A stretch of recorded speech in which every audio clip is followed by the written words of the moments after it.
amores, tudo bem com vocês? Bom dia, boa tarde, boa noite, não sei a hora que vocês vão assistir, mas estou aqui novamente não, primeira vez que eu estou para vocês, mas estou aqui pra gente, né, aprender um pouquinho e quero dizer que eu estou com muita saudade de vocês, muita mesmo, tô louco para que as aulas voltem, para que a gente possa estar junto novamente, aprender de forma física que é mais legal, né, mais divertido. E assim, só quero dizer para vocês que usem álcool em gel, a hashtag do dia é álcool em gel, tá? Então utilizem álcool em gel, por favor, lavem as mãos e principalmente, Caio, não sai de casa para ir para Itacoatiara, pelo amor de Deus, tá? Que eu vi uma foto de Itacoatiara, falo mesmo. Mas enfim, a aula de hoje é sobre globalização, tá bom? Então, globalização, globalização, não sei, mas globalização que a gente já falou um pouquinho quando a gente estava falando de Estados Unidos, de nova ordem mundial, porque faz parte, está aqui e a gente está vivendo esse momento hoje, tá? E de forma muito intensa e muito diferente. O coronavírus é um exemplo clássico do que a globalização e a informação dessa nova era são capazes de fazer, mas eu vou falar disso um pouquinho depois. Beleza? Então, meus amores, para começar, a gente precisa saber o que é a globalização. E, de fato, o que é esse sistema, essa coisa, não sei, o que é? Então, globalização é o processo que gera maior integração entre pessoas e países. Ou seja, a globalização vai ser uma espécie de aproximadora, ela vai nos aproximar vai aproximar países, vai aproximar pessoas. Um exemplo disso é que a gente aqui, no nosso celular, eu tô da minha casa, vocês não sabem nem onde eu moro, eu tô da minha casa e eu tô enviando esse vídeo pra vocês. Isso faz parte da globalização. A globalização está muito presente nisso. E o objetivo dessa globalização é aproximar e facilitar as relações entre as pessoas, países e empresas. Por que empresas? Porque as empresas são cruciais para que a gente entenda a globalização, tá? As novas rotas comerciais, as novas trocas de comércio e tudo mais, enfim. Então a gente vai começar falando um pouco sobre processo histórico. O processo histórico da globalização começa lá no século XV, nas grandes navegações. Tipo, a gente vai voltar a falar disso de novo. Vamos sim, a gente sempre vai voltar nisso, porque é onde o nosso mundo novo começa a estar mais presente, né? Então, século XV com as grandes navegações, por que ela é importante, né? Para a gente entender.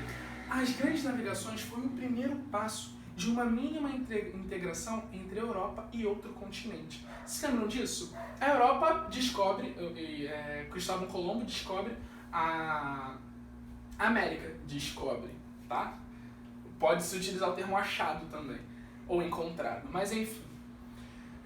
Então, Cristóvão Colombo, ele encontra as Américas, ele encontra esse continente maravilhoso, que é onde a gente habita, e nesse processo é o primeiro momento de contato que o europeu tem com outro continente, de fato, assim, além do Oriente Médio, tá? Eles já tinham um contato mínimo com esse processo.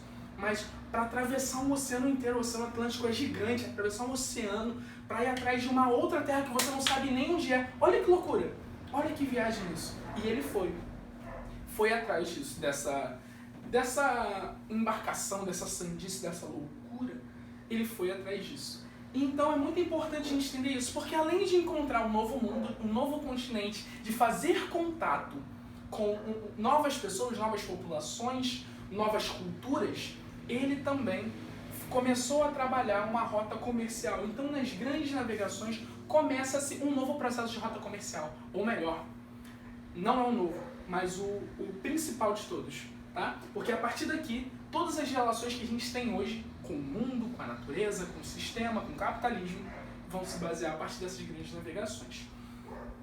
Então, as grandes navegações vão ser prepulsoras nesse processo, tá bom, meus amores?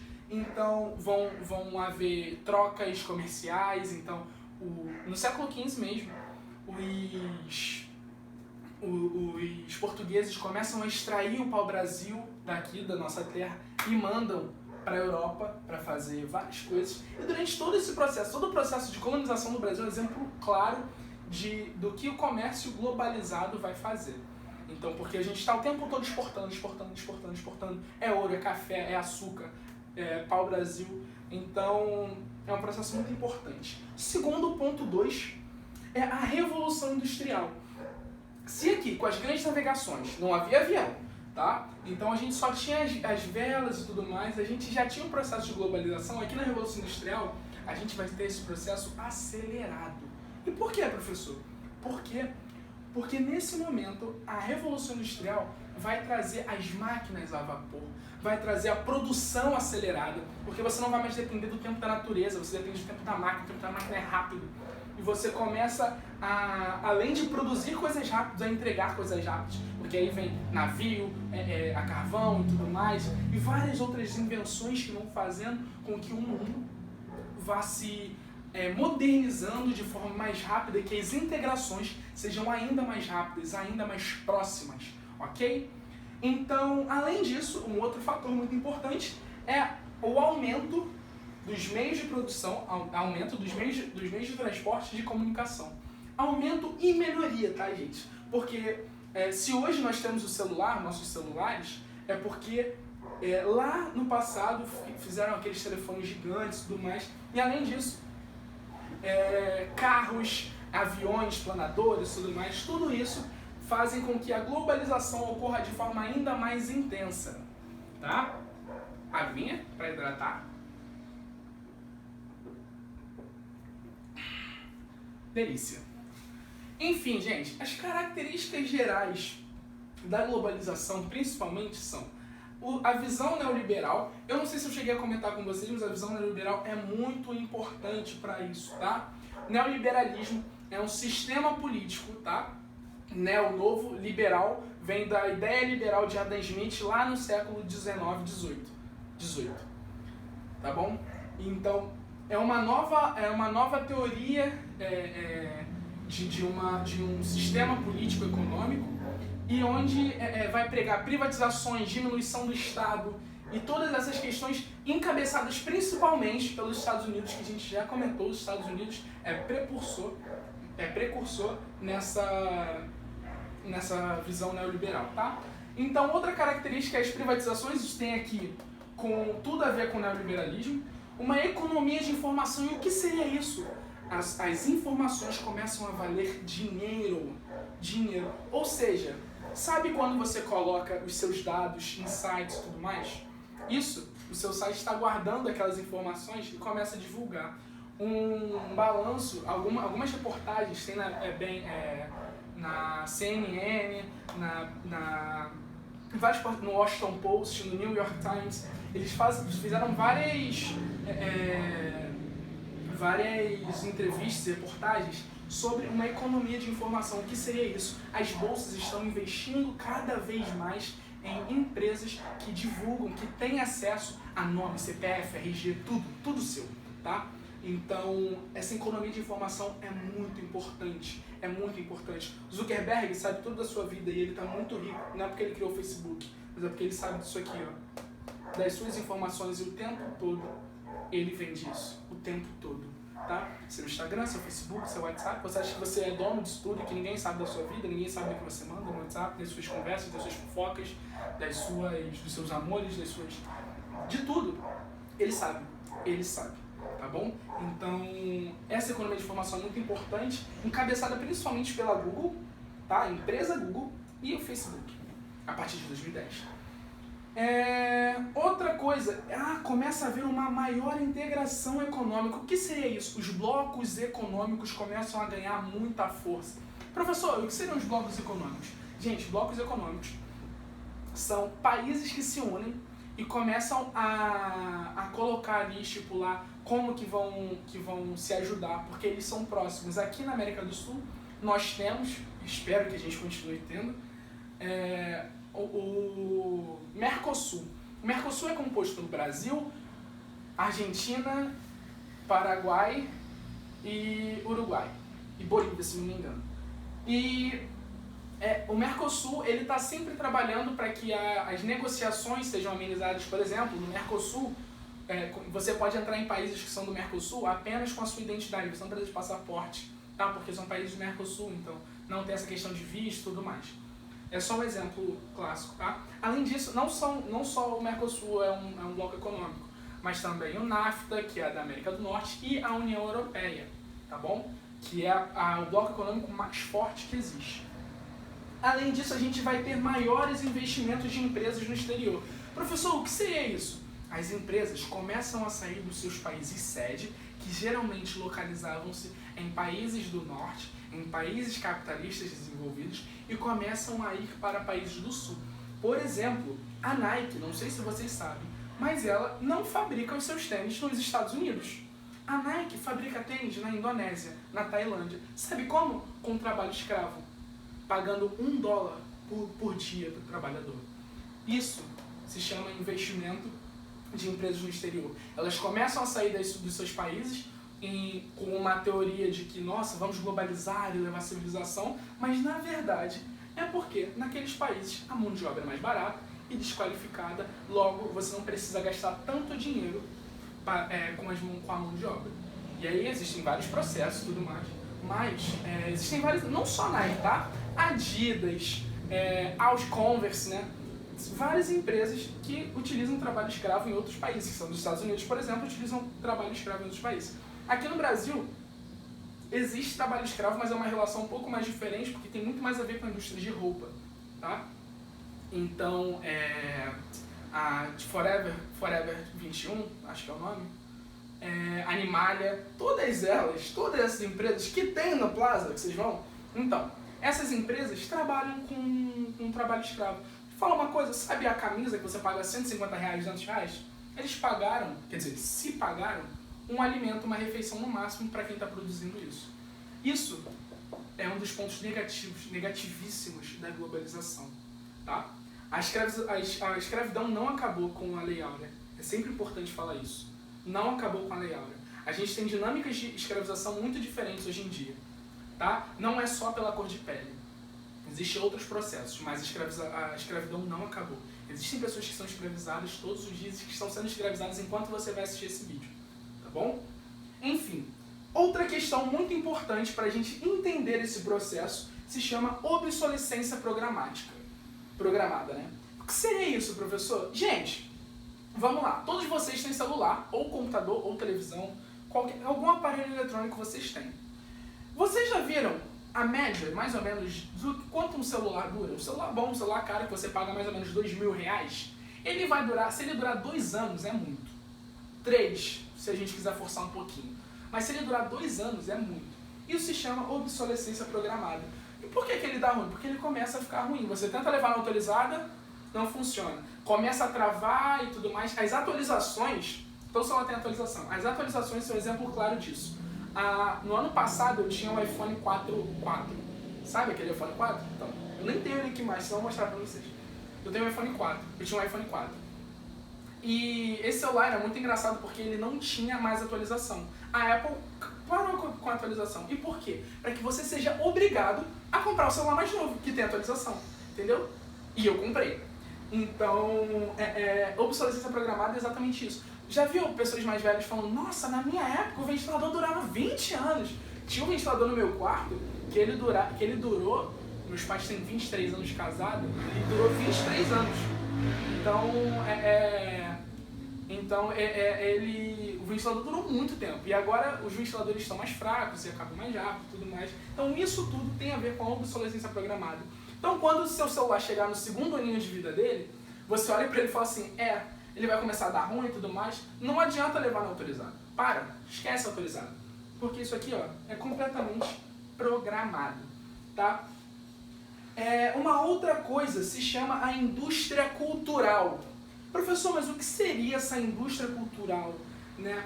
Como que ela agiria nesses processos todos e tudo mais? Gente, o tempo todo na globalização, a gente tem uma massificação de estilos de roupa, de como consumir, de onde consumir, do que é melhor. Então essa indústria cultural trabalha para isso. Ela trabalha para que você ache que você tem a necessidade de comprar algo. E você pensa que tem. Por exemplo, as novas propagandas de carro, né, os carros lá bonitos e tal, passando em um monte de lugar que você, se passar em São Gonçalo aqui dá ruim, mas que passa em um monte de lugar e tudo mais, E aí sabe o que eles falam para você? Isso não é um carro, isso é uma experiência. Essa palavra experiência, ela muda tudo. Tudo. Sabe por quê? Porque a partir daí você começa a gerar... E não é consciente isso não, tá? Não é consciente pra você. Você não... Nossa, ele falou experiência. Preciso disso. Não é isso. Quando ele fala essas palavras e todo aquele jogo de cores, aquelas questões todas, ele está te influenciando no seu subconsciente a dizer, a pensar que você tem a necessidade daquilo. Celular não é vital para a nossa vida. A gente não precisa viver... O celular, se a gente perder um celular, a gente não vai morrer. Não vai morrer. Nenhum médico chega assim, acho que você está precisando de celular, hein? Não existe isso. Você precisa de vitamina e tudo mais. E de não sair de casa nesse momento. Mas sempre bom lembrar, Caio. E a indústria cultural ela vai fazer com que você tenha a necessidade de comprar sempre mais, fazendo com que o seu estilo de vida seja um estilo de vida consumista. Como assim consumista? De consumo. A sociedade estadunidense é baseada no consumo. O sonho americano, que todo mundo fala, American Dream, é para que você tenha muito dinheiro, para que você possa comprar sempre mais. E entra num ciclo sem fim. Não um ciclo sem fim do Rei Leão que nos guiará, mas um ciclo sem fim que é realmente sem fim. E, enfim, gente, a indústria cultural também, ela vai... a globalização também ela vai trazer uma aproximação de notícias, sabe? Por que eu falei no começo que eu ia falar de coronavírus? Porque a globalização tem tudo a ver com isso. Tudo. Quando as coisas começaram a acontecer lá em dezembro, na China, a gente soube. Tipo, praticamente na hora. Não tinha nada que fosse mudar e tudo mais. E a gente sabia de tudo, tá? Então, as mídias, né, a mídia, a televisão, os rádios, eles vão fazer com que você saiba de tudo, porque tá tudo muito informatizado, tá tudo muito próximo. A gente não sente que a China é tão distante quanto ela realmente é, sabe? Ela é longe, fica muito longe, mas a gente sabe de tudo que acontece lá, a gente sabe de tudo que acontece nos Estados Unidos. Então, nesse momento, inclusive, a gente tem vários gráficos que mostram como que o coronavírus está se desenvolvendo nos Estados Unidos, como que está se desenvolvendo em vários países, nos mais extremos países. Se você procurar no Google Earth, é um aplicativo que mostra o mundo inteiro e, tipo, mostra via satélite, não é tipo isso aqui, colorido. É a parada real, tipo, ao vivo e a cores, sabe? Então, o Google Earth, é um exemplo claro de globalização, porque você consegue estar da sua casa, acessar o Louvre, por exemplo. O Louvre é um museu lá de Paris, que é um museu extremamente caro, que todo mundo paga no pau e tal, não sei o que, no Louvre, não sei o que, parada chique, pá. E aí, no Louvre, no site do Louvre, se você entrar agora, bota Louvre Online, você consegue entrar, você consegue ver a Mona Lisa, você consegue ver os quadros de Picasso e tudo mais. Várias paradas assim. Então, a globalização, ela auxilia a gente nesses processos, tá bom? Além disso, para terminar a aula, eu vou falar de duas organizações internacionais. E o que seriam essas organizações internacionais? As duas principais que eu vou falar foram criadas pós-Segunda Guerra Mundial, tá? Principalmente para mediar e impedir que os conflitos que ocorreram na Segunda Guerra Mundial ocorressem novamente. Tudo bem, meus amores? O primeiro deles é a ONU, Organização das Nações Unidas. O que seria a ONU? Essa é a principal organização internacional existente, tá? Tanto que em todos os lugares que você vê, fala a ONU, de acordo com a ONU, não sei o quê, porque ela é a principal organização internacional existente. E ela é não governamental, tá? Não existe governos que mandam sobre... um governo só que manda sobre ela e tudo mais, teoricamente. Ela inclui quase todos os países, tá? Então ela abrange quase todos os países, exceto países que são muito fechados, por exemplo, Coreia do Norte, países muito fechados. Além disso, o principal órgão, que é o que a gente tem que focar, da ONU, é o Conselho de Segurança. Esse Conselho de Segurança, ele vai dizer que quando um país entrar em guerra, se os países membros da ONU vão entrar ou não, vão auxiliar, quem vão auxiliar, como vão auxiliar. Lembra que eu falei pra vocês, lá quando a gente estava falando da